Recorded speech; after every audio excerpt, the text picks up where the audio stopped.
Assalamualaikum warahmatullahi wabarakatuh. Kami dari kelompok 4 ingin menjelaskan mengenai teori pembentukan alam semesta. Alam semesta merupakan area yang masih menjadi misteri sampai saat ini. Banyak area yang masih belum diidentifikasi dan terdata oleh para ilmuwan. Seperti halnya bagaimana alam semesta ini terbentuk dan para ilmuwan pun memaparkannya dalam beberapa teori. Di antaranya, yang pertama ialah teori pasang surut gas. Teori ini pertama kali dikemukakan oleh George Louis Leclerc de Buffon pada tahun 1707 hingga 1788. Pada abad ke-18 mengatakan bahwa planet-planet terbuat dari hasil tabrakan antara matahari dengan komet raksasa yang menghasilkan puing-puing yang nantinya akan berubah menjadi beberapa planet. Adapun kelebihan dan kelemahan teori ini antara lain, yang pertama kelebihannya. Banyak ilmuwan dan para astronom setuju mengenai teori ini, karena menjelaskan mengenai pembentukan tata surya yang berasal dari efek gas-gas yang dimiliki oleh matahari. Gas tersebut terlepas akibat dari gaya gravitasi yang berasal dari bintang saat melintasi matahari. Pada akhirnya, gas tersebut mengelilingi matahari sesuai orbit dan membentuk planet dengan ukuran yang teratur. Yang kedua kekurangannya yakni sulitnya kemungkinan matahari untuk bertemu dengan bintang masif. Dan materi yang terlepas dari matahari yang berupa gas yang sangat panas, sehingga sulit untuk memadat, kemudian mendingin lalu berputar di dalam orbit secara teratur. Teori Big Bang. Ledakan dahsyat atau dentuman besar merupakan sebuah peristiwa yang menyebabkan pembentukan alam semesta berdasarkan kajian kosmologi mengenai bentuk awal dan perkembangan alam semesta. Berdasarkan permodelan ledakan ini, alam semesta awalnya dalam keadaan sangat panas dan padat, mengembang secara terus-menerus hingga hari ini. Berdasarkan pengukuran terbaik tahun 2009, keadaan awal alam semesta bermula sekitar 13,7 miliar tahun lalu, yang kemudian selalu menjadi referensi sebagai waktu terjadinya Big Bang. Tahun 1912, Festus Slipper adalah orang pertama mengukur efek Doppler pada nebula spiral, dan kemudian diketahui bahwa hampir semua nebula-nebula itu menjauhi bumi. 10 tahun kemudian, Alexander Friedman, seorang kosmologis dan matematikawan Rusia, menurunkan persamaan Friedman dari persamaan relativitas umum Albert Einstein. Persamaan ini menunjukkan bahwa alam semesta mungkin mengembang dan berlawanan dengan model alam semesta yang statis seperti yang diadvokasikan oleh Einstein pada saat itu. Pada tahun 1924, pengukuran Edwin Hubble akan jarak nebula spiral terdekat menunjukkan bahwa ia sebenarnya merupakan galaksi lain. Georges Lemaître kemudian secara independen menurunkan persamaan Friedman pada tahun 1927 dan mengajukan bahwa resesi nebula yang disiratkan oleh persamaan tersebut diakibatkan oleh alam semesta yang mengembang.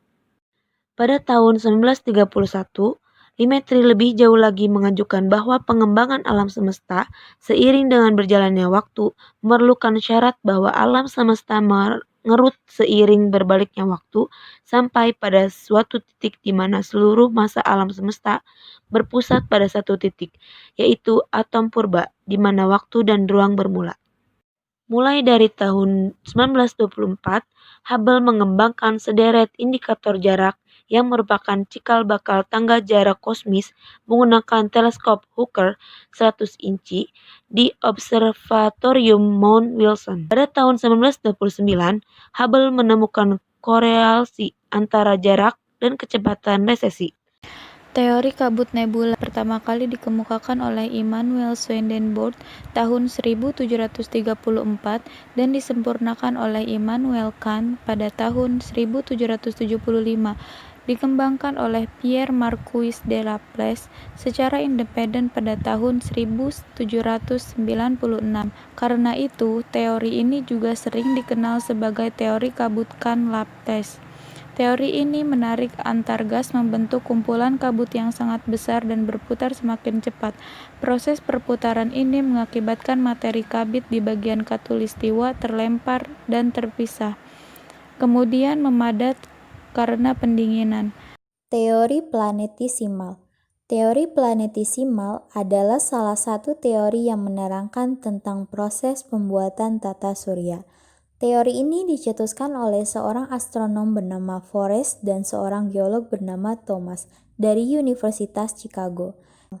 Teori ini menyatakan bahwa suatu ketika sebuah bintang melintasi ruang angkasa dengan cepat dan berada dekat sekali dengan matahari. Daya tarik bintang ini sangat besar sehingga menyebabkan daya pasang di bagian gas matahari. Akibatnya, massa gas terlempar dari matahari dan mulai mengorbit. Karena daya tarik matahari, massa gas itu tertahan dan bergerak mengelilingi matahari. Ketika massa gas menjadi dingin, bentuknya kemudian berubah menjadi cairan kemudian memadat. Akhirnya, massa gas itu menjadi planet yang ada sekarang. Teori bintang kembar. Secara umum, teori bintang kembar menjelaskan bahwa tata surya berawal dari adanya dua bintang yang berukuran raksasa. Kemudian, salah satu bintang tersebut meledak. Hasil serpihan dan debu yang bertebaran di angkasa lambat laun berubah menjadi planet-planet. Sedangkan bintang raksasa lainnya yang tidak meledak merupakan matahari yang kita kenal sampai saat ini. Kelebihan dan kekurangan teori bintang kembar. Berdasarkan penelitian yang lebih mendalam, para astronom dan ilmuwan menemukan adanya bintang kembar atau bintang ganda yang juga memiliki nama lain bintang ekor terdapat di dalam sistem tata surya. Keberadaan bintang kembar tersebut memberikan pendapat jika teori yang dibuat oleh Littleton benar adanya. Beberapa ahli yang kurang setuju dengan teori Littleton menjelaskan bahwa bintang kembar yang ditemukan oleh para ahli astronom memiliki ukuran yang tidak terlalu besar, layaknya matahari. Bintang kembar yang ditemukan oleh ahli astronomi memiliki ukuran paling besar setara dengan ukuran planet. Oleh karena itu, kemungkinan adanya dua bintang kembar raksasa tidak dapat memberikan keyakinan kepada mereka. Kontroversi di dalam teori bintang kembar. Para ahli beranggapan bahwa teori ini terlalu mudah, sederhana, dan tidak sempurna.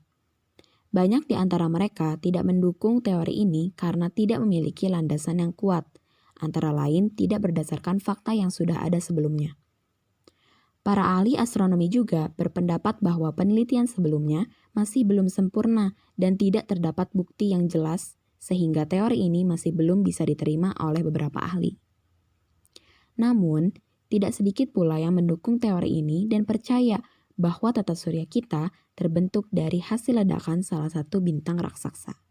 Pendapat mengenai proses terciptanya tata surya ini dikemukakan oleh dua orang astronom.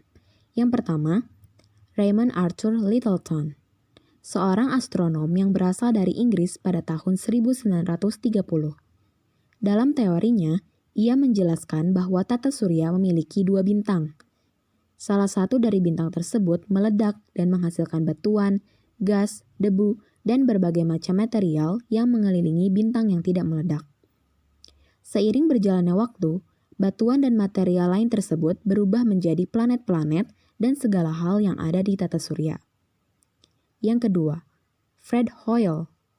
Pada tahun 1956, ia mengatakan bahwa tata surya berasal dari dua bintang yang berukuran sama dan saling berdekatan satu sama lain.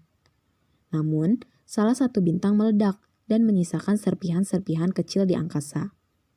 Serpihan tersebut tertarik dan terperangkap pada gaya gravitasi yang dimiliki oleh bintang yang tidak meledak dan mengelilingi dalam sebuah orbit. Banyak teori yang telah dikemukakan oleh ilmuwan dan para astronom mengenai awal pembentukan alam semesta. Teori-teori tersebut menjelaskan bagaimana alam ini bisa terbentuk. Sampai sekarang, belum ada teori yang benar-benar tepat untuk menggambarkan masa depan alam semesta. Pertanyaan kita sekarang tentang suatu hal pada akhirnya terjawab. Namun, setelah itu akan muncul beberapa pertanyaan baru.